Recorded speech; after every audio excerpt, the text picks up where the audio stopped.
Saptarshis has Vasishtha also in them, but except for Arundhati, who happens to be the wife of Vasishtha, all other wives of the other 6 sages, they are collectively called as Krittikas. They are collectively represented as a star. They have a stellar position in the night sky. Okay, that's a bunch, that's a cluster of tarakas, the cluster of stars, Krittikas.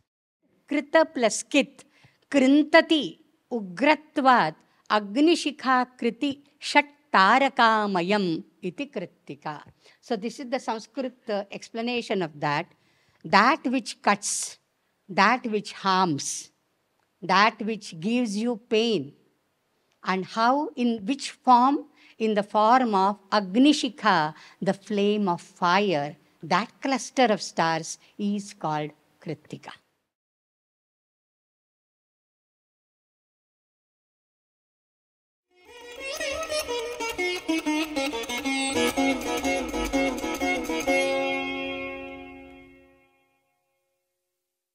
Hari Om.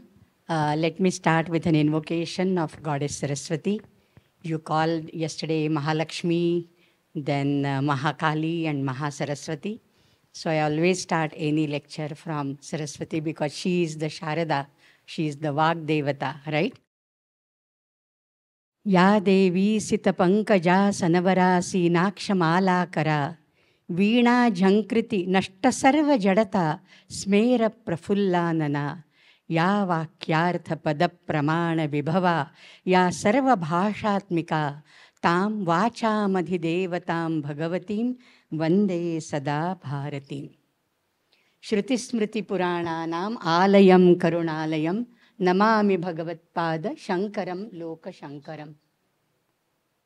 Okay. So number 6, we have so many different things. Like basically, I am a Vedanta student, a student of Vedanta, a researcher in Veda, and a lover of Sanskrit literature. That's what I speak of myself. Okay. So 6 darshanas, the 6 philosophical systems in India. We have a very wonderful book by Paul Deussen. It is 6 systems of Indian philosophy in German. So Sankhya, Yoga, Nyaya, Vaisheshika, Purva Mimamsa and Uttara Mimamsa. Uttara Mimamsa happens to be the Vedanta. Okay? So these are the 6 systems, 6 orthodox systems you can call, the Astika Darshana, because India has also given rise to the Nastika or heterodox darshanas, and they are Lokayatika or Charvaka, the materialism, then the Bauddhas and the Jainas. Of course, Bauddhas and Jainas have further divisions. That is not today's topic, of course. But when you count number 6, what all things come to your mind are listed here. So Darshana comes first. Then there are 6 Vedangas. You all know perhaps there are 4 Vedas and there are 6 auxiliary sciences which are called technical sciences, which help us understand the meaning of the Vedic mantras, and they are called Vedangas. Vedarthaha angyate gamyate anena iti Vedangam. So that is how it is defined. And they are Shiksha, that is the phonetics, the science of pronunciation. Kalpa, that is the science of ritual tradition. Vyakarana, of course, grammar. Nirukta, the science of etymology or derivation of words. Chandas is the prosodial literature. And Jyotisham, astronomy or Vaidika Ganita. This basically, primarily emphasizes on Ganita, that is mathematics. So these are the 6 Vedangas. Then 6 actions in yoga. I'm sure you must, in the Aurobindo, you have the integrated yoga. So if you have yoga meta language you are familiar with, then the 6 actions of yoga like Dhauti, Basti, Neti, Nauli, Trataka and Kapalabhati, these are the 6 again. So what all 6 you can, remember? 6 seasons, of course. Right? Grishma, Varsha, Sharad, Hemanta, Shishira, and Vasanta. And on these 6 seasons, the best poet of the Sanskrit, why Sanskrit, of India and of the world, Kalidasa, has written a wonderful lyric poem called Rutu Samharam. Rutu Samhara is a collection of all 6 seasons. Then 6 calamities, these are very rare. You may not find it except the lexicons. Ativrishtihi. Ativrishti is plenty of rain. It washes away everything. Anavrishtihi, the famine, lack of rain.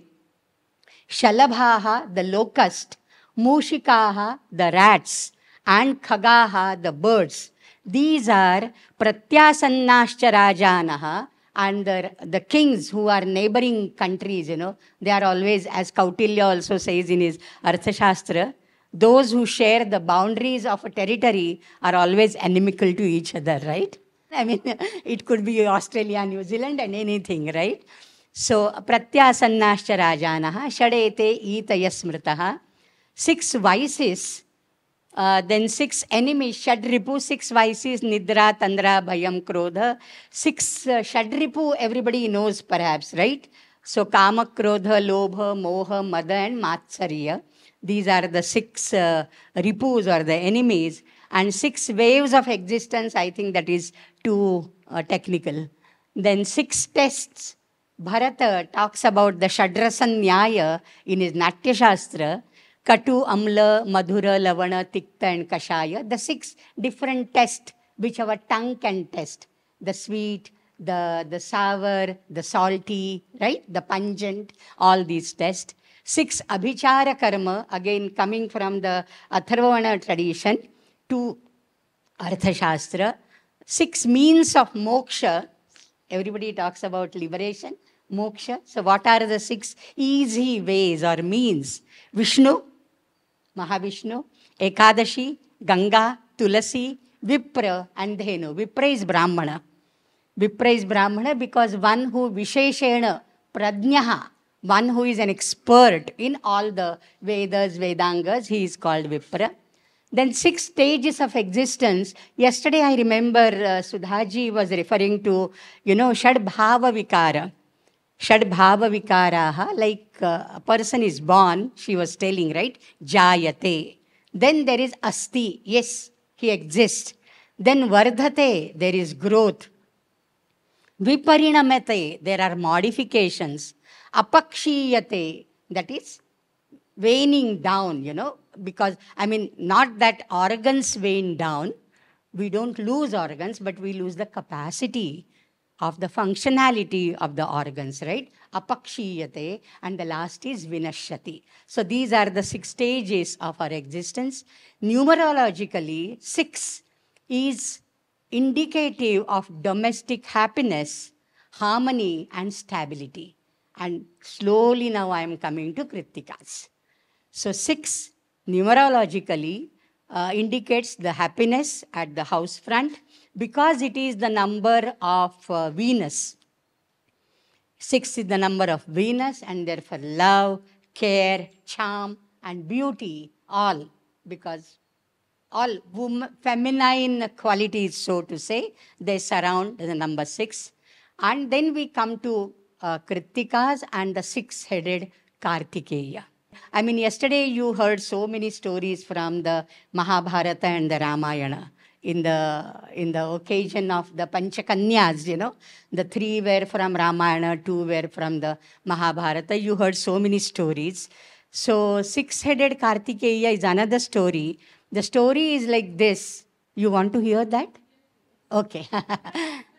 Okay. Everybody, Abala Vriddha, they love stories, right? And Shiva and Parvati got married. Shiva and Parvati are married. And they're enjoying their physical intimacy and all that. And there is a board outside their cave on Kailasa, disturb me not, okay? They don't want to get disturbed, obviously. And this is going on for days and days and days. And Shiva has forgotten all his duties, by the way. Shiva is the Samharakarta. How can the Srishti move on? It has to be the circle. We never talk about a line where there are 2 points are there as a beginning and as an end. we always talk about cyclic motion, the circular motion. Something emerges, something has to go down, something has to die. And Shiva has forgotten his duties and very, very engrossed in the beauty of Parvati. So somebody has to disturb the newly wedded couple, right? Now, who will disturb that? Nobody can risk. If he opens up his third eye, everybody will be burned to ashes, right? Nobody wants to risk the life. But then Agni takes up the challenge. Agni takes up the challenge, that is fire. Agni takes up the challenge and he says, okay, let me go.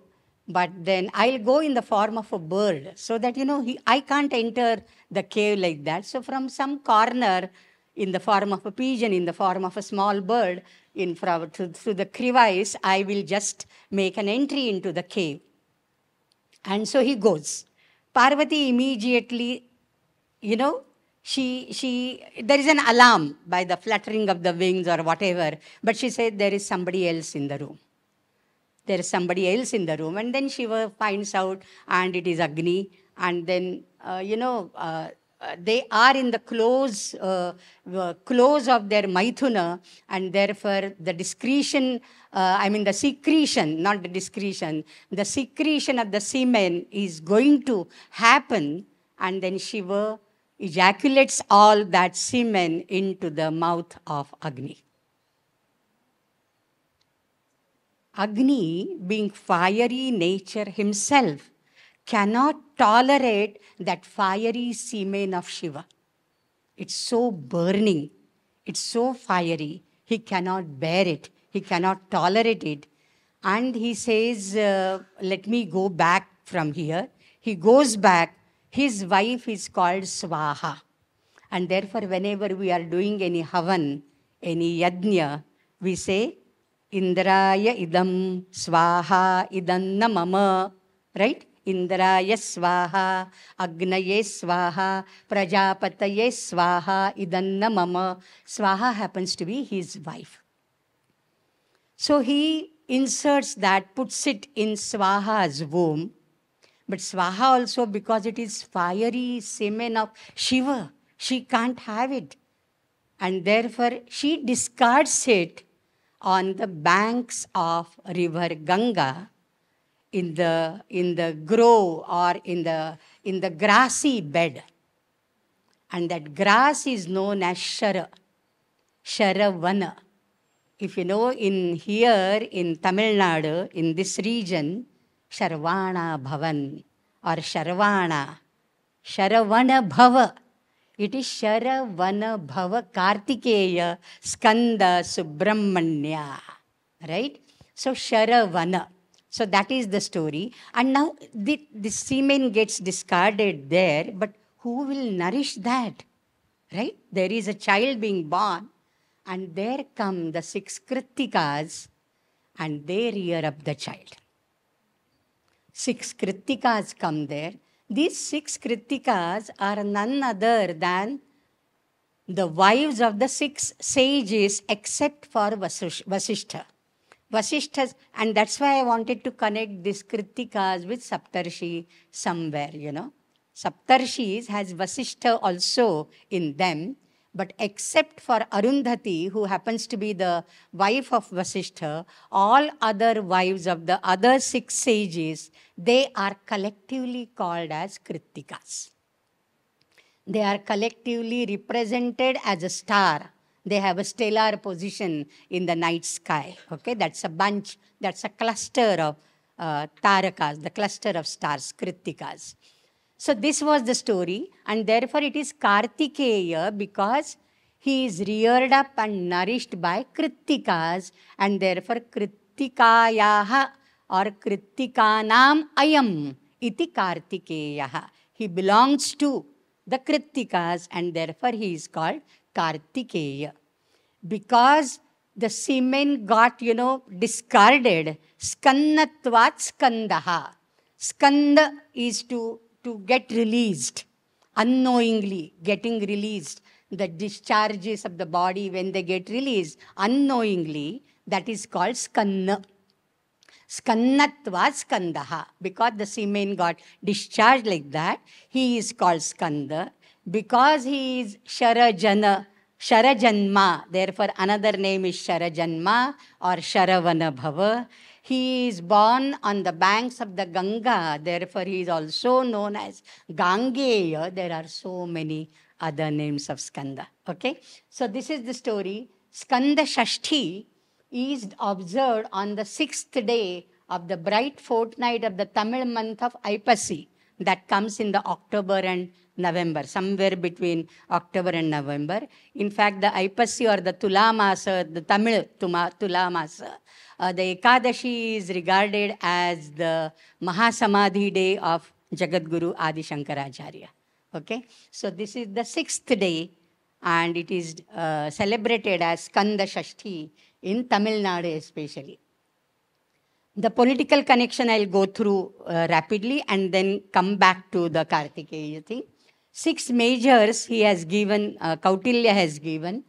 They are Sandhi, Vigraha, Asana, Yana, Samshraya, Dvaidhi, Bhava. I think the presentation will lie here. You can take it because it will be changing the topic all over again. So I don't want to have any hiatus between that. So let us come back to Skanda. In fact, that could have been earlier slide. There was some change there, yeah. So Kartikeya, he happened to kill demon Taraka. There is another story that Tarakasura, nobody was able to kill him. And Taraka was given a boon by Brahma. Brahma ji ko kya jata hai? Boon to de dete hai, right? Brahma ji will give the Vardhan. And then to annihilate such demons from the Bhutala, from the earth, it becomes the duty of either Shiva or of Vishnu. Okay? And therefore, Brahmaji has given him the boon that only a 6-year-old child can kill you, and that too Shiva's child can kill you. And Shiva, after this marriage with Parvati, there is another story of Dakshayani. Daksha performed a sacrifice and he did not invite his own daughter, Dakshayani. Because, if you think logically, there are all logical things. These are not stories for the sake of the stories. Daksha is a Prajapati and Shiva is the Kalaharta or the Jivaharta. He is the Samharakarta, right? So Prajapati and Shiva, their functions are diametrically opposite to each other, aren't they? And therefore, Shiva and Prajapati never got along with each other. In fact, Daksha never encouraged his daughter Sati to get married to Shiva, but she wanted to get married to Shiva. And once, he performed a sacrifice. He invited all his 26, he has 27 daughters. By the way, these 27 daughters are nakshatras. Okay, so he had 27 daughters and he called all 26, but he didn't call Sati. And Sati, when she heard, oh, my father is performing some great event, let me go. Why do I need an invitation, proper invitation? After all, it's my father's house. I can go anytime. Shiva tried to stop her. She never stopped. And she went. And there she was not looked at all. On the contrary, she was humiliated. She was insulted. And now what way she will come back again to Shiva to show her face? Shiva had already tried to prevent her from going, right? And therefore she didn't want to come back to Shiva. She jumped into the sacrificial Vedi, that Yajna Vedi, and it is self-immolation. She immolated herself.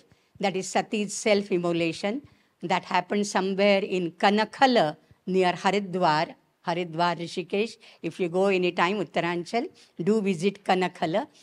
And there that Yajna Vedi is also shown where Daksha has performed the sacrifice. Now when Shiva got to know of that, then Shiva created Bhairava from his jata and Tahes Nahes Kar Diya Pura Yajna. He destroyed the entire Yajna. That is another story.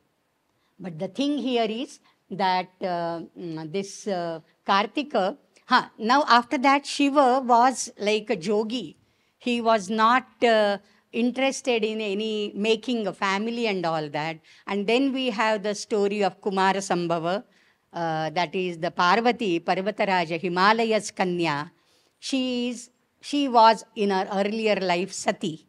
She becomes now the daughter of Parvata, that is Himalaya, and she vows to marry Shiva. But Shiva jogi banke baithe hai, right? And then there goes Madana, the god of love, the Cupid, and they work some, they have, all the gods have plotted something. And then at that particular moment, Parvati approaches, Shiva is enchanted by her beauty, Madana shoots his arrow, and then Shiva identifies Madana is there. He burns him with the third eye, but later on he gets married with Parvati and their son. We have come back, we have completed the circle now. Their son is able to kill Taraka, that was the boon. So this Kartikeya, who is born, was killed. He killed demon Taraka. And that is, Taraka is a destruction, Tarakasura. It's a destruction of an inimical person by a divine person. That is how you have to take it. It is the Surasura Yuddha. You always have to take it as the good versus the evil, or the noble versus the ignoble. There are so many temples of Skanda in South India, especially Tamil Nadu. There are 6 Subramanya Kshetras, Palani and all others you must be knowing. And then Malaysia and Sri Lanka also have Skanda. In fact, I was in Sri Lanka for a month or so as an overseas scholar, invited by a university, Kelaniya University. And they showed me around, they have Skanda Puja and they have Ganesha Puja as well. So they do worship Skanda. Then large fairs and festivals in these temples are arranged on every Skanda Shashti, and carrying a kavadi to the various Subramanya shrines, people vow that they will do that. If you know that Dasharatha's story, Dasharatha killed that, happened to kill Shravana Kumar by Shabda Veda Bana and all that. He was also carrying his parents in the kavadi, the father and the mother, okay? So many devotees pierce needles through their cheeks, through their lips, through their tongues. This is like some mystical ritual which they perform. They are in a total delirium. They are in a trance. They are not in this world. Like you have seen the movie Kantara or the Bhutakola or the Thayyam in Kerala and Tulunadu. It is similar, okay? They are totally in trance and delirium. Then the Tirupugal, a popular religious book in Tamil, it contains the inspiring devotional songs of Arunagirinathar, that is Arunachala Shiva, Arunagirinathar. In fact, Ramana Maharshi, very close to this area, to Aurobindo as well, he is regarded as Skandasya Avatara. He is Skandavatara. Do you know that?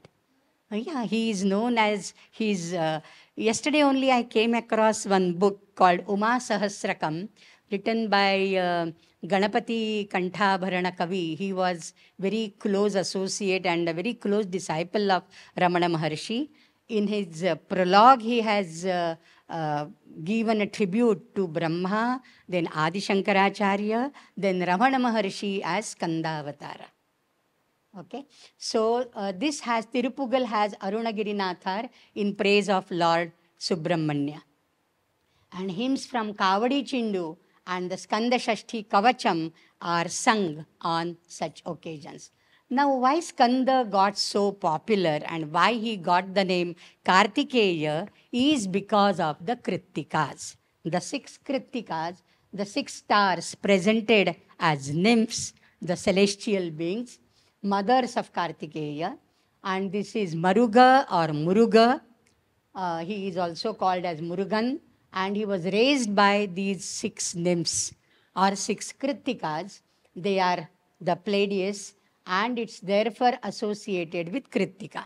Now, what is the meaning of Krittika? Being a Sanskrit teacher, I always say, you always have to go back to the root of the word to understand the meaning of the word, okay? That is called etymology.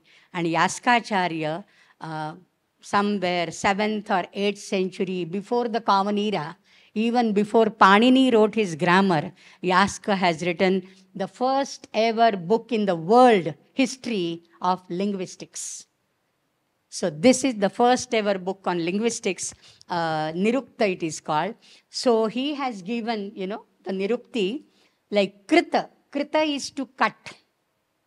Kartana, Kesha Kartanalaya, a barber shop is known as Kesha Kartanalaya, Kartana, right? So Kartana is that one word. Krita plus Kit, Krintati, Ugratvat, Agnishikha Kriti, Shat Tarakamayam, iti Kritika. So this is the Sanskrit explanation of that. That which cuts, that which harms, that which gives you pain, and how, in which form? In the form of Agnishikha, the flame of fire. That cluster of stars is called Kritika. So Kritika, the cluster of these 6 stars, Agnishikha Kriti, this looks like the flame of the fire.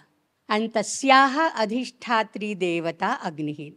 Obviously, every star cluster has some supervising or guardian deity, and Agni, fire, is the deity of Kritika because they are of fiery nature, Agni Shikha Kriti. Okay? One born on Kritika. Kritika is harmful as well as harmless. How? Fire, for example, is harmful. But it is harmless as a deity. It is harmless because every intelligent child is called as fiery, or as itna tej hai, Agni jaisa tej hai. Agnirvai manavakaha. That is how in the Sanskrit Shastric Granthas it is stated. Agnirvai manavakaha. Very intelligent boy is always compared to Agni. So that is the best part of that. And Agni also, Agne supatha na naya raye asman, as Ishavasya Upanishad says, O Agni, you always lead us to the good path. Supatha raye asman naya. So Agni is the leader. In fact, Agni, that ni is from ni prapane, that is to lead you, to take you. So one who takes you to the right path, righteous path, that is Agni. So that is the harmless thing, that's the beneficial thing, the benevolent thing, but the malevolent thing is it burns. Similarly, Kritika has both these aspects. One born on Kritika star is supposed to be ungrateful, vagabond, harsh-worded. The tongue is, like slitting tongue. With the tongue only the person will slit or break relations. And doing wrong things. The Subhashita or the Sanskrit version for that is like this. Kshudhadhikaha, his appetite is more. The person born on Kritika, because fire, fire will digest everything. Kshudhadhikaha, satyadhanaihi vihinaha, he is devoid of satyadhana, truth. Vruthatana utpannamatihi, kritagnaha, he is ungrateful. And vruthatana, he is a vagabond, just wants to roam around, vrutha, without any purpose. Without any purpose, he just roams around. Kathora vak, with a harsh vani, harsh speech. Ahita karma krit, doing bad things or ungrateful things. Syachet kritikayam manuja prasutaha. So one who is prasuta, one who is born on kritika, is of this nature. Is that the only thing which Kritikas do? No. There are so many other things. In the Vedic astrology, which is Jyotisha, the Upanga I was telling about, the 6 Angas, Vedangas, one of the Angas is Jyotisha. Kritika resides in the sign of Mesha and Vrishabha, the Aries and the Taurus, the first 2 Rashis. Kritika resides in the Mesha and the Vrishabha Rashi, the Aries and the Taurus. The source of power and energy is being Agni, is the ruling deity, and therefore it is the source of power and source of energy, because Agni is powerful, Agni is energetic and dynamic. Kritika is cutter, right? Krita, Kartana, Krintana. And therefore the symbol of Kritika is something sharp object, like a scissors. Like a scissors, that becomes the the symbol of Krittikas. Star possesses both a creative and destructive nature. Destructive nature, we have seen how it is harmful and all we have seen. But what is the creative side, or what is the very positive side of Krittikas? If the Krittikas are able to cut something, they can cut your ignorance as well. They can cut and end and annihilate and eradicate all your miseries and agonies and pains as well. Right? So one who is a cutter can cut what is not required for you. The harm, a surgeon also cuts. Is he a bad person? The surgeon cuts because that particular growth in your body is not needed for the growth and the development of your body, for the health. And therefore he cuts and removes that. So Krittikas are also best surgeons in that sense. And they purify on the highest level by cutting, removing, annihilating all your ignorance. Okay? So they are the purifiers at the highest level. And Krittika Nakshatra natives, the born on the Krittika Nakshatra, they look for always, they are creative in the sense they look for new information and adventures to fuel the fire within them. So this is the creative aspect of that. When we are discussing all the Shakti, the creativity, the fertility, the fecundity, all these aspects which are very, very feminine, how they should be there in Krittikas as well. A mother, for example, she creates, she takes care, nurtures, nourishes, and she also cuts the bad habits of a child. Is it not? And therefore, Krittikas are the ideal mothers. They reared up Kartikeya in such a way that he became capable of ending the life of Taraka, the demon. So they need physical activities to keep their mind energetic. So Krittika-born people are like Skanda. Your 6-year-old son, 6-year-old child. Can you imagine a 6-year-old to fight the demon and end his life? He's so powerful, so energetic, right? Because Krittikas have breastfed that child. And because there are 6 Krittikas, he got 6 heads. And therefore he is called Shadanana. You know, there is another name of Kartikeya, 6-faced one.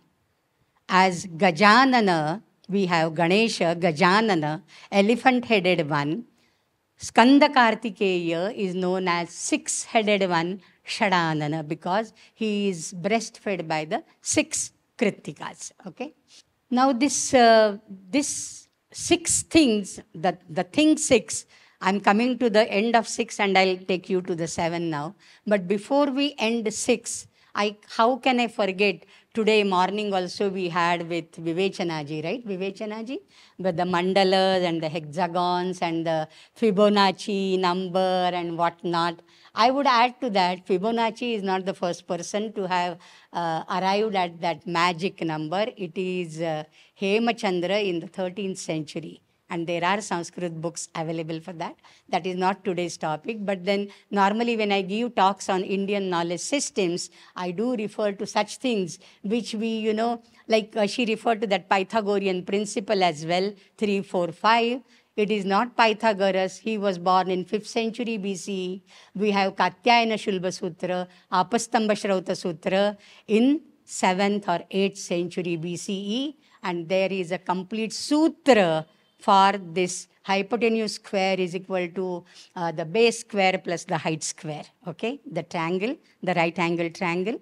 So, but that is not today's topic. So in that, I also tell about Fibonacci. Fibonacci, the Italian scholar, born recently. Recently means not as Prachina as Hemachandra or Brahmagupta and others.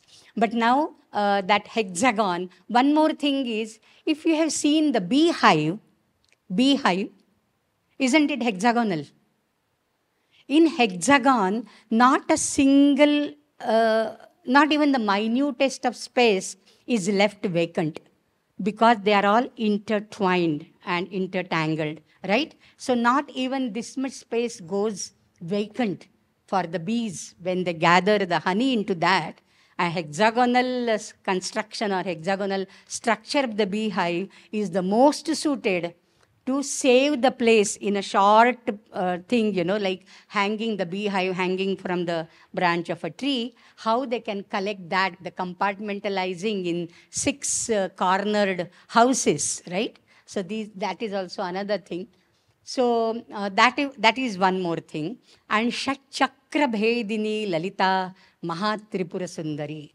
We talk about the Shat Chakras. Today morning we were given the exercise. Even I did the exercise of painting something. I didn't come to show, oh, this is what I did, but I also did something, some creative Rangavali also I did, Kolam also I did. But then, every chakra is connected with color. Somebody was speaking here. Normally, I am fascinated by red, but today, blue was my call. Blue color called me, something like that. So, everything has a color connection. Everything, there are the tattvas also, the Panchamahabhutas also, connected with all these. For example, the Mooladhara chakra, it is the Ganesha, the four-petaled lotus. It is Ganesha because it is the Adhara, the Moola, right? And that is in the Apana Marga. That is in the Apana Marga. Then Va is the Swadhisthana chakra, the genital organs, generative organs, reproductive organs. Manipura chakra is in the Nabhi, is in the navel. It is with the Rakara. So Lakara, Vakara, Rakara. Anahata chakra in the heart is the Yakara. Vishuddhi chakra in the throat is the Hakara. Ajna chakra, the Dvidala Kamala here is Omkara, and Sahasrara, the 1,000-petaled lotus, is again the Omkara. The Ajna chakra and Sahasrara chakra comprise of all the 5 elements, and from here we have the earth, okay? First, Mooladhara is the earth, the Prithvi Tattva, then Ap Tattva, then Teja Tattva, Vayu Tattva, and Akasha Tattva. So the Pancha Mahabhutas are also related to that. So these are the knots in our body. These are the chakras in our body. And 6 number, the Lalita Maha Tripura Sundari, it's Shat Chakra Bhedini. Shat Chakra Bhedini, it is as good as Kundalini, the Jiva Shakti, the Kundalini. Kundala is round. Kundala is coiled. So one who is lying in the coils, she rises up like a female serpent and then goes through our spinal cord, the Sushumna, to the Sahasrara chakra and emits poison, but it is Amrita for the yogis. Okay, we'll have a beautiful description of that as painted, as very graphically penned by Santa Jnaneshwara from Maharashtra. Okay. So spiritual and medical connection with this, the chakras. Medical connection, I got the information from my doctor sister, my elder sister, who happens to be a she is a physician. So Dandi Sannyasa, Danda is the Meru Danda. When we call somebody is a Dandi Sannyasi. What is the Danda? It is not the Danda which he holds only, The Danda is the Meru Danda with 6 knots, that is the 6 chakras. He has Dandi, means he has the power, he has overpowered the 6 chakras, therefore he is called Dandi Sannyasi. And he is able to awaken the Kundalini through the 6 chakras. And then there is in the Mundakopanishad and all that, Vidyate Hridaya Granthihi, Kshiyante Chasya Karmani, Tasmin Drishte Paravare. So, and then we have the Om, that Om is not a monosyllable. It has 3 syllabic portions, Akara, Ukara, and Makara. So there is a dhyana for every syllabic portion. Akara Dhyana is for Mooladhara and Svadhisthana, and it's a remedy for the constipation, the PCOD problem, and all those problems which are related to your discretions and your reproduction. Ukara Dhyana is Manipura and Anahata Chakra, and it is dealing with the respiration, digestion, and heart disease, and therefore U from the Omkara should be prolonged for this. For the Mooladhara, Akara should be prolonged. Then Makara for the thyroid, the ENT, this portion, and therefore the ENT related pituitary glands and the thyroid, and Ma is prolonged there, like Om.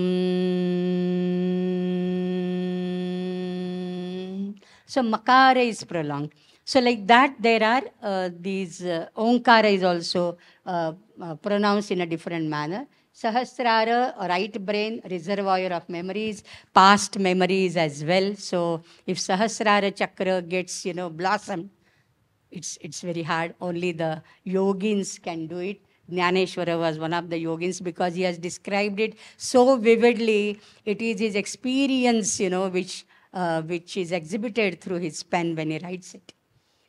And Shakti residing inside the six-sided triangles. Now, here we have that six-sided triangles, two triangles, right?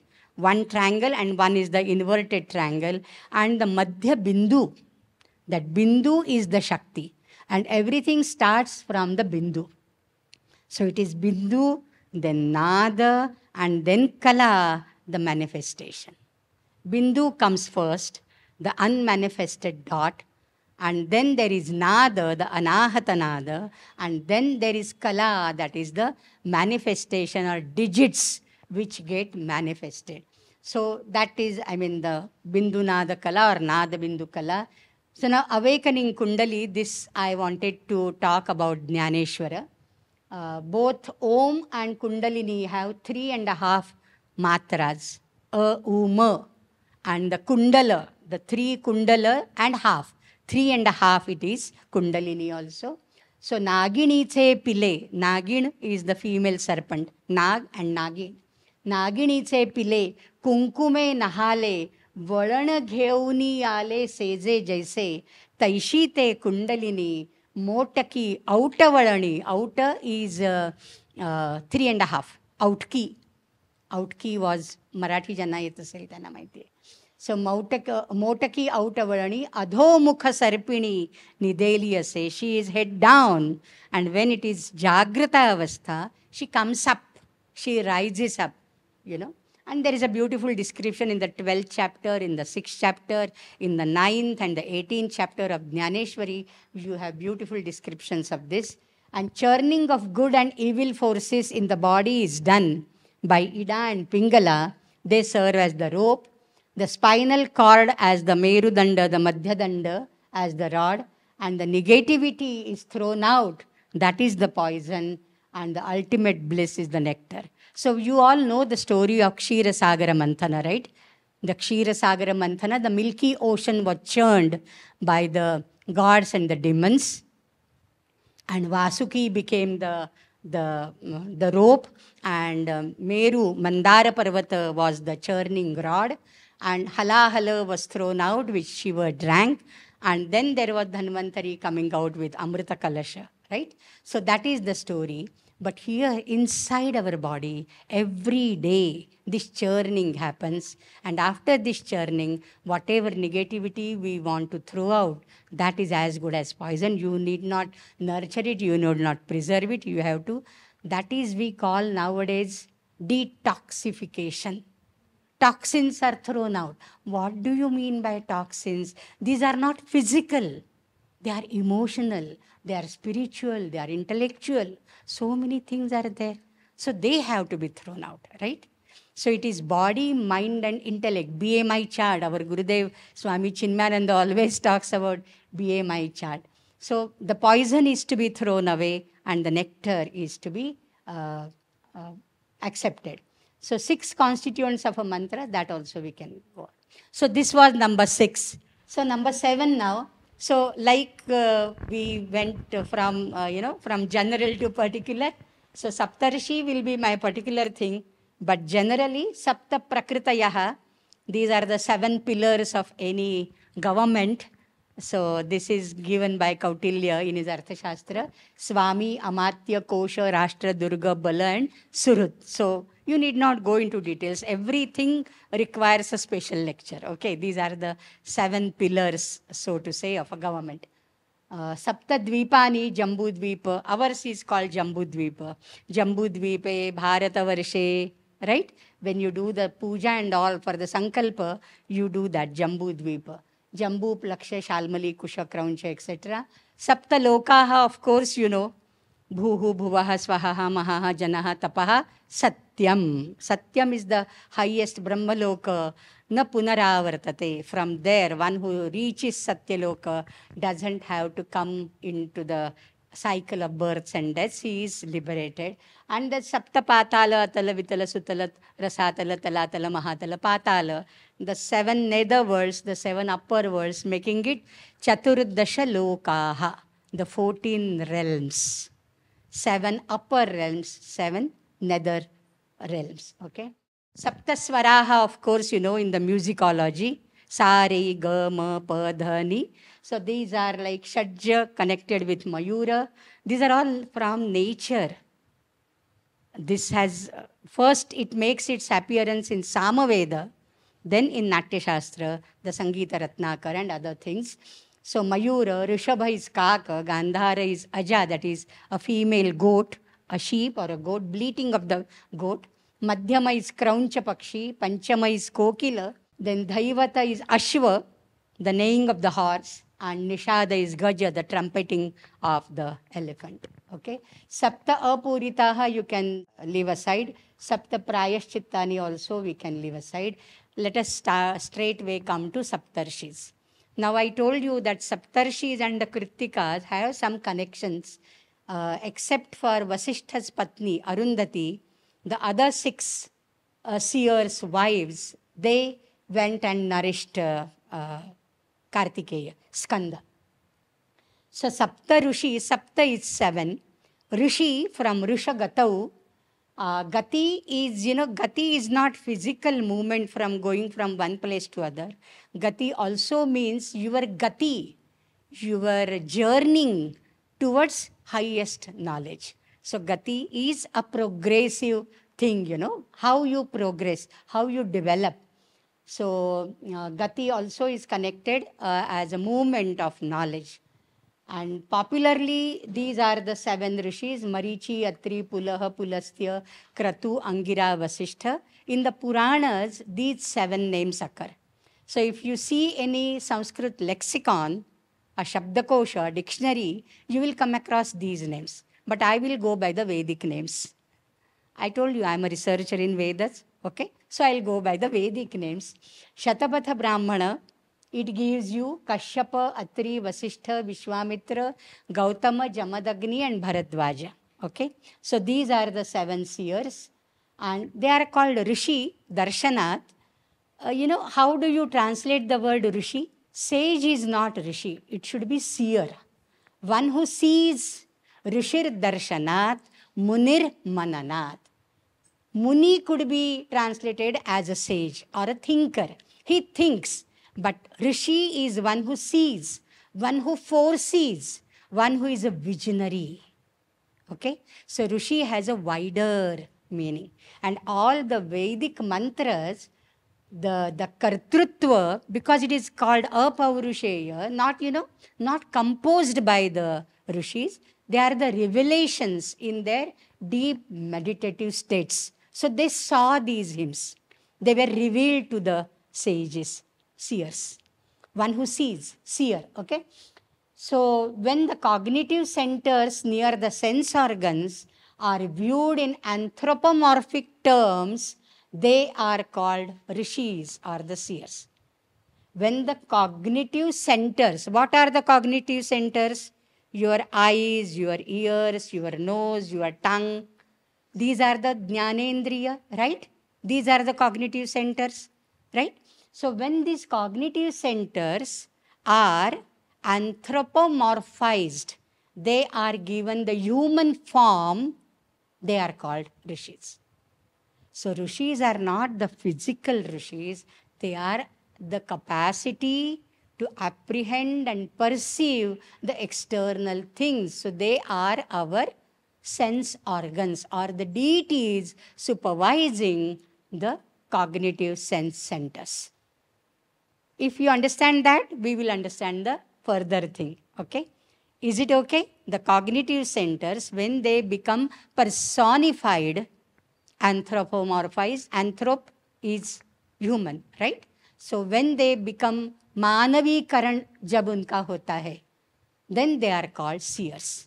Sapta Rishayaha, so this is from the Yajurveda and then later on from Brihadaranyaka Upanishad also I will take. Sapta Rishayaha pratihitaha sharire sapta rakshanti sadam apramadam saptapaha swapato lokamiyuhu tatra jagruto aswapnajo satra sadaucha devo. This is Sanskrit because you have to pardon me because I'm a Sanskrit teacher. I can't but resist quoting the Sanskrit, original Sanskrit, but I'll be translating it. Okay. So this is Yajurveda 34, 35, 34 chapter. There are 40 chapters in Yajurveda. So this is 34th chapter, 55th verse. And Atharva Veda also it comes in the 10th kanda and all that. So 7 rishis are established in the body. Who are they? They are the 5 pranas plus mind and intellect. This is one interpretation. 5 pranas, pancha prana, prana, apana, vyana, samana, udana. So these are the pancha pranas plus mind and intellect. These are the 7. 7 guard it diligently. Sapta rishayaha sharire. What do they do? Sadam, this sada, this body is the sada, the yajna. Sadas, sabha. Okay? So this body, apramadam, diligently, without sleeping, without winking even their eyes, they guard it. Sharire sapta rakshanti sadam apramadam. Rakshanti, they guard it. Saptapaha, 7 guard it diligently, unceasingly, the touch, the sight, the hearing, the taste, the smell, mind and intellect. 7 waters, sapta apaha, these are vyapanashilaha pranaha, seek the world of him who is asleep, who is jagrataha lokamiyuhu swapataha, one who is sleeping. Even in sleep, these organs, they keep on working. And therefore we see the dreams where we see certain things, we listen to certain things, we test what is rasagulla or gulab jamun in our dream, we go around here and there, everything we do. But when we wake up, na tatra rathaha na ratha yogaha, right? When we wake up, we are on our bed. But all these things are working, swapataha api, and 2 sleepless gods follow who is awake. The sleepless gods, aswapnajau satrasadau devau. 2 sleepless gods, they are always there with the body, even when the person is sleeping, and that is the inhaling and the exhaling, the prana and the apana. Okay, the in breath and the out breath. Now coming to Kashyapa and all that, and then last we'll go to the Brihadaranyaka Upanishad. So these were the 7 sages. So I wanted to bring to you, why every sage is so important here, and what is the contribution to the world literature by these sages, these seers. So Kashyapa is from Brahma, then Marichi, then Kashyapa. That is the lineage given in the Mahabharata, Anushasana Parva. From direct Brahma to Marichi and then Kashyapa. And there is Kasha Deeptau, that is the Kasha, Kashate, Vikasate, that is Deepti, and therefore bright red flower, that is, and therefore Japa Kusuma Sankasham, Sankasham, that is Deepti. So Kashyam, Shariram Pati, Iti. Kashyam Indriyam Pati iti. There are so many etymologies. Kashya means the body. One who protects the body is Kashyapa. Okay. Another name for Kashyapa is Kachyapa. or another meaning of the word Kashyapa is Kachapa, that is tortoise. And you know how tortoise protects its body? Kurmongani vasarvashaha, withdrawing all its limbs within. It looks like a hard rock, a shell, right? And there are so many videos on geographic and what Animal Planet, etc. The lioness is trying to, get that tortoise, get its limb outside, but then it withdraws everything within. So it is Kashyam Indriyam Patiti or Shariram Patiti. He is as good as a Prajapati, creator of all the beings. He had many wives and many species born. The beings, various beings are the children of Kashyapa. For example, he married Diti and Daityas are the children. He married Aditi, the 12 Adityas, the sun gods, like Surya, Bhaga, Anshuman, Marichi, Vishnu, Indra, even these are Pushan, these are all the Adityas. He married Danu and Danavas were the progeny. He married Kadru, Kadraveyas or the snakes are the progeny. He married Vinata and Vainateya, Garuda and Aruna. These are the progeny, these are the sons. So you name a species, Kashyapa has fathered all these beings. So in a way, he is the creator. He comes directly from Brahma, Marichi, Kashyapa. He is directly the creator. And Kashyapa Samhita in the Ayurveda, the Trita is written after him. I mean, he has penned it. And it is tortoise which forms the base or foundation of every creation as such. Bharadwaja, he is more known for his Vimana Vidya. Bharadwaja is known for Vimana Vidya and Yantra Sarvasva. Forget about the etymology, that is too technical and too Sanskrit, I feel. So he is the son of Brihaspati, the preceptor of the gods. He is son of Brihaspati, the preceptor of the gods. Vajam, pranam bibharati iti Bharadwajaha, one who bears prana, that is bala. In the Vedic sacrifices, there is a sacrifice yajna called Vajapeya. Vajam nama annam. Kasmat balat annam. So Vaja means bala, and bala you get samarthya or bala or power. But with what? By anna. And therefore the secondary meaning of Vaja is anna. And therefore we say Saraswati Vajebhir Vajinivati. Right? So give us power. Give us not just food, give us power. Okay? So he is the father of Garga and Dronacharya. He is born in the Angirasa Kula and one of the seers of the Atharva Veda, as the Atharvangirasa, the name goes, and a master of military arts. So what all things this Bharadwaja has done. Then Vasishtha, of course, Vasishtha Vishwamitra is known to everybody because through Ramayana and Mahabharata we know these seers, right? Varishtatvatcha Vasacha Vasishtha. He is the best Grihastha. Vasishtha is the best Grihastha, and because you will find Arundhati, his wife also is there. He is the seer of the 7th mandala of the Rigveda. Bharadwaja, by the way, is the seer of the 6th mandala of the Rigveda. There are 10 mandalas of the Rigveda, and from 2nd to 8 are ascribed to one seer. He is the preceptor of King Dasharatha, then Rama and his brothers also. Dhanurveda, Vasishtha, Dhanurveda Samhita is written by Vasishtha. And Dhanurveda is not just the science of archery, it is the military art or the, what you can say, armory also is there included in that. Weaponry, armory, everything is included. Philosophical treatise is Yoga Vasishtha. It is his advice to Rama. And his wife is Arundhati, which is a tiny star shining besides Vasishtha. I will come to that in a little while. And he is father of Vyasa. Vyasam Vasishtha Naptaram. It is said, father of Vyasa, Vasishtha, Parashara, Badarayana, Vyasa. That is the parampara. And so that is Vasishtha. Then Vishwamitra, the famous Gayatri mantra, Tat Savitur Varenyam Bhargo Devasya Dhimai, Dhiyo Yona Prachodayat. It occurs in the third mandala, the Vishwamitra mandala.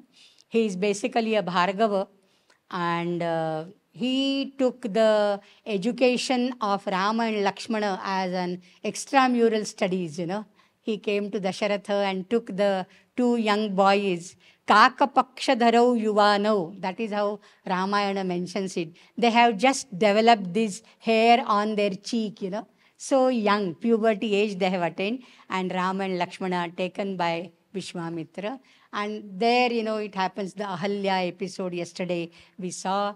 And he takes them to Mithila for the Sita Swayamvara.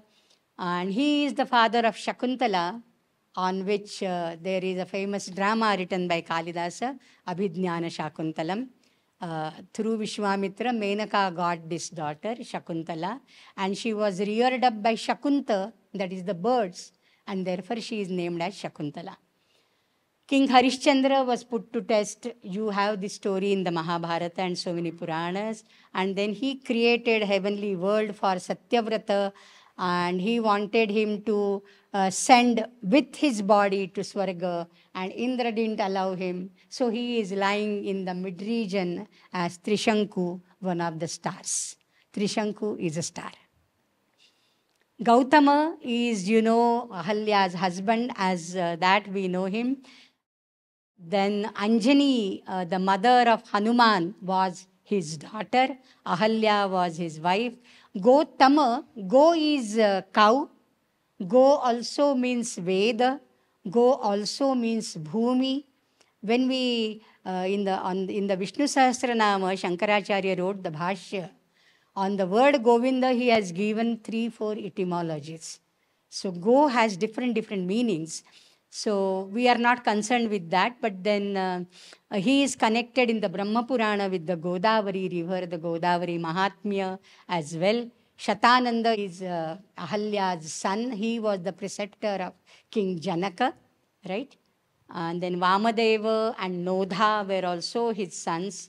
And he has been ascribed the Nyaya Sutras and the Dharma Sutras. Gautama Nyaya Sutra and Gautama Dharma Sutra are very famous. Then we come to Jamadagni, Jamat Agnihi. He is, Prajvalitaha, Hutabhakshanashilaha Agnihi. It's a kindled fire. Basically, Jamat Agnihi, the Agni which devours everything, which eats up, gobbles up everything, is called Jamadagni. And Jamadagni, as you know, the Puranic story, he is very fiery and quick-tempered and hot-tempered and all that because he is of a fiery nature. And Renuka was his beautiful wife, and Parashurama is his son. And you know the story of Parashurama beheading his mother, and then, so many stories are there. So he is an expert in Ayurveda. So just see how all these seers have contributed to a large extent in developing so many sciences in our Shastras, okay? Then Atri is the seer of the 5th mandala of the Rigveda, and the first ever reference to a solar eclipse is recorded in the Atri mandala. The first reference to solar eclipse in the human history is recorded by Atri in the 5th mandala. Atri, basically, he doesn't have 3. What are the 3? The Jagrat, Swapna and Sushupti. He doesn't have. He is always in the Turiya Avastha. That is one of the interpretations of Atri, okay? Adanashilaha. He is a devourer. He eats everything. Atta, that is the given. Eka Gandushena Gangam Pitavan iti Atrihi.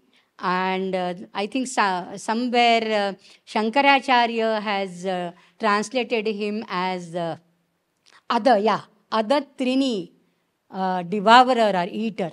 He eats up everything. Eats up everything means he can eat, digest and assimilate anything and everything. Anasuya is his wife, and we have Sati. She is one of the Pancha Satis, like Damayanti. There are Pancha Kanyas. separately, and there are Panchasatis also separately. Anasuya, Dakshayani, Damayanti, these are some of the Panchasatis. Now, in the Ramayana, we have a very beautiful conversation between Sita ji and Anasuya. And it was Anasuya who gave her the abharanas and the vastra, the silk cloth, which will never get soiled. She never has to wash it. So when she stayed in Sri Lanka, in the Ravana's captivity, she never changed her clothes because it never got soiled. That is how the story goes. And she has been given the special anjans and some makeup things, by Anasuya. So there is a very beautiful conversation of Anasuya and Sita there. And Durvasa, the famous hot-tempered Rishi who cursed Shakuntala, Durvasa Rishi, right? And Durvasa is the same person who came to test Draupadi also when she had that Akshaya Patra and she fed the thousands of disciples of Durvasa Muni, right? So Durvasa, he is called Krishnatreya. Then Soma, that is Chandra, moon, he is called Chandratreya. Chandayati, Alhadayati, iti Chandraha. One who, makes you very happy. Just looking at the full moon, just 2 days back there was Magha Purnima. Looking at the full moon, how nice you feel, elated you feel, right?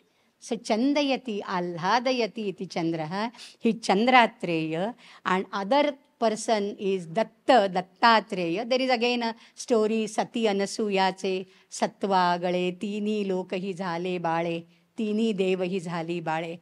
Brahma, Vishnu and Mahesha came to test her loyalty, and she converted them into small children and then breastfed them.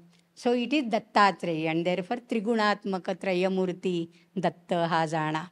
So Dattatreya, Chandratreya and Krishnatreya, these are the three sons of Atri Rishi.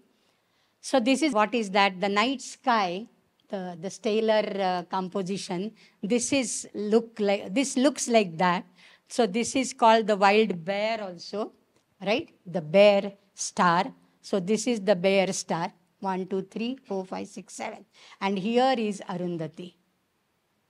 Now on that Arundhati, there is a very famous saying, and I can't resist myself telling you the Arundhati Darshana Nyaya. When you are getting married, Arundhati is shown. But in the Shastras, in the Bhashyas especially, Arundhati Darshana Nyaya Shankaracharya uses many times. And that is not for having any background of the marriage. It is, suppose somebody tells you, have you seen Arundhati in the sky? You would say no. Okay, come to the terrace once. I will show you. Okay. And then he takes the person to the terrace or to the open space, on a Amavasya day. Because when the moon is shiny, you can't see the stars. Right? And therefore, on the Amavasya day, closer to the new moon day, the stars are visible. And then you point out to the person, a very broadly visible star. Then the person says, oh, that is Arundhati. No. Little south to that, what you see is the polar star, okay, to the north. Little south to that, do you see a cluster of stars? Then the person would say, yes, I see some 6, 7 stars. Okay. Did you find the 7-star cluster? Oh, that is Arundhati. That is Saptarshi. Okay. In that Saptarshi, can you concentrate on the 4 stars which form sort of rectangle? Oh, that is Arundhati. You come to the tail, 3 stars. Oh, that is Arundhati. Concentrate on the middle star. Oh, I got it. Eureka, that is Arundhati. No. The tiny star twinkling next to the middle star of the tail is Arundhati. So when you are showing Arundhati, you can't trick the person and, oh, that is Arundhati. He can't even focus. So how you lead him to the minutest, the tiniest star? From broad to subtle. From gross to subtle. From exterior to interior. Isn't our knowledge also progress in the same way? We do the peripheral things first, right? and then we enter the core. We can't enter the core. Suppose you are served very hot, piping hot sambar rice. Can you put your hand in the middle and take a morsel of it and eat? No. You have to go side, side, side, side first, and then enter in the middle. This is Arundhati Darshana Nyaya. And this is used by Shankaracharya very, very intelligently. I mean, who are we to compliment him that he did it intelligently? But while making the point of Panchakoshas clear to us, in the Taittiriya, we have Annamaya Kosha, Pranamaya Kosha, Manomaya Kosha, Vijnanamaya Kosha, and Anandamaya Kosha. So he first points out the Annam Brahmeti Vyajanat, Annam na Nindyat Tadvratam, Annam na Parichakshita Tadvratam, Annam Brahma. Then you are happy. Oh, I got Brahma Vidya. Anna is Brahma. Then he would say, no, go to the inner circle. It is Prana. Prano Vai Brahma. Then again you negate that. Come to the Mano Vai Brahma. Mano Brahmetyupasita. Again negate that. Vijnanam Brahma. And then Anando Brahma. So from external thing, you bring the person to the core of it. For that you use Arundhati Darshana Nyaya. You don't show the star. All of a sudden, that tiny star there, how can't you manage and focus on that? You can't. You can't focus. First, you have to do the basic things and then go to the core, right? So that is Arundhati Darshana Nyaya. So etymology is Arundhati, the name is very, very significant, you know. It could be etymologized in two ways. Like we have the words Adnyana. How do you say Adnyana? That which is not Jnana is Adnyana. Avidya. Na Vidya, Avidya. A is a negative particle. Similarly, here you can take A as a negative particle. A, Rundhati. Rundha, that is to create an obstruction. That which is not obstructed by anything. Her progress is unhindered. That is Arundhati. That is one meaning. Sanskrit is a very flexible language. So you can split it in a different manner. You have Aru as one unit and Dhati as the another unit. And Arum, that is that talks about the accusative singular pratyaya, dvitiya vibhakti pratyaya. Aru means ridge, that is a wound. Dhati, which takes care of the wound, which heals the wound. And this Arundhati, according to the Atharva Veda, there is one sukta in the 5th kanda, Laksha Sukta 5.5. So there Arundhati is praised. This is a creeper called Rohini. Rohini, one which grows up, is Rohini. Rohate iti Rohini. One who grows up, right? That is Rohini. So she is called Arundhati. She heals the wound. So in the Atharva Veda and in the Ayurveda, this is a medicinal herb. So Arundhati could be split in two manners, two ways, right? And now this is the Arundhati. So this is the Arundhati star here, right? This one. So this is that. Now the Adhyatmika meaning, and then I'll stop after this 2 slides. Yeah. So Brihadaranyaka Upanishad describes Chamasa, Urdhva, Arvag, Bilaha, Chamasaha. So it describes a bowl with opening below. A bowl is like this, right? Like this. It has an opening below. So it is up, inverted bowl. Okay? And opening below and bulging above. It is like this. जैसे कढ़ाई होती है, कढ़ाई को उल्टा रखो तो that becomes the Arvag Bila. Bila is something, you know, I mean, it's open from below.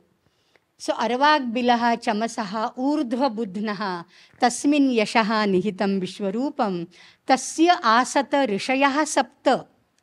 There were 7 rishis. Whatever that bowl is there, there are 7 rishis, Saptatire and Vag Ashtami Brahmana Sambidana. Now who are these 7 seers and what is that Ashtami, the 8th one? There is a reference to the 7 and the 8. Okay? The 7 are Gautama and Bharadwaja are the 2 ears. I was telling you that the 5 sense organs, when they get anthropomorphized, it becomes the Saptarshis. Okay? With mind and intellect, of course, added to them. So Gautama and Bharadwaja are the 2 ears. Vishwamitra and Jamadagni are the 2 eyes. Vasishtha and Kashyapa are the 2 nostrils. They make 6. Atri is the tongue that eats food as well as that which speaks. So if it is the tongue which speaks, it becomes Ashtami. If it is only the eater, and Atri is the eater, the devourer, Adana, Atta, right? And therefore Atri is the tongue. Now Shankara explains the commentary that here I was finding out where Shankara has mentioned something. Sarvasya etasya annajatasya pranasya atta bhavati bhokta bhavati na bhojyam ityarthaha. So Atri becomes the bhokta, the enjoyer, the eater, and not the eatable or the bhojya. So that is the Saptami. And Vak, if you say, tongue has 2-fold functions, And therefore one who conquers the tongue has conquered the world, it says. It is said, no, one who conquers the tongue conquers the world. If he conquers the tongue, he can conquer the world because his speech otherwise might, hurt people and all that. So conquering that. And if he conquers that, he conquers first himself, his obesity and other things, eating thing, right? So Brihadaranyaka Upanishad in fact goes to the further detailing and says, Jamadagni and Vishwamitra are the 2 eyes, but which is the left and which is the right? So that minute details also Upanishad gives you. Vishwamitra is the right eye, Jamadagni is the left eye, Bharadwaja is the left ear, and right Gautama is the right ear. Left nostril is Kashyapa, and the right nostril is Vasishtha, and the tongue is Atri. So this left and right, this dichotomy is known to the Vedic seers. Nowadays we have, the brain divided into the left part and the right part. And the left is more analytical, and the right is more emotional, and all that we speak of. Is it not? So that is also known to them. Vedic texts divide the capacities of the mind in various dichotomies, such as high and low, left and right, and masculine and feminine as well. The dichotomy of the left and right is emotion and reason, and the dichotomy of gender, potential and energy. For female, it is more energy level, and for male, it is potential or the power level. Now, this is my last and really last slide. Now, yesterday I was talking to Sudhaji and told that according to manuscriptology, there are few things, which change the word order. So, Panchakanya, it could be Panchakamna. The other explanation, I have no doubt, about whatever she spoke. I am in full agreement. But then there could be another reading. That's what I wanted to suggest. Panchakam na smaret nityam. Okay? Anyhow, similarly, in the manuscriptology, normally when the writer writes something, the manuscript with hand, at the end, when he writes the colophon, which is called Pushpika, the date is written in a cryptic manner, in an encoding manner. You have to decipher that. So if I tell you today, Adya, February Masasya, today, this is February Masa, okay? February Masasya, Darshana Netra Dine Maya Vyakhyanam Pradattam. I gave the lecture today on this day, Darshana Netra, in the month of February. What is Darshana? We already seen. Darshana, how many are there? 6. And Netra, eyes, how many are there? 2. So put them 6 and 2, 26. Today is 26. So this is the manner in which they write the date. This is a very interesting exercise for all of you. Or you could point it out as Rutu Akshi Dine. Rutu. How many Rutus are there, seasons? 6. And Akshi, again, eyes, 2. So 6 and 2, Ankanam Vamato Gatihi iti Nyayena. First you put the units and then the tens, right? So 6 and then 2, not 62. A month doesn't have 62 days, right? And therefore it is 26. So February masasya Rutvakshidine maya vyakhyanam pradattam. I gave my lecture today in the February month on this day. So this is an exercise, and for this you require the Indian Sanskriti, the Bharatiya Sanskriti, because every number, we are talking about numbers, Swarana Sankhya. Every number has a specific connotation. It is not just a number from 1 to 10. It has certain specific thing. It denotes a few things. It connotes a few things. There are so many deeper layers and layers of the meanings to every number.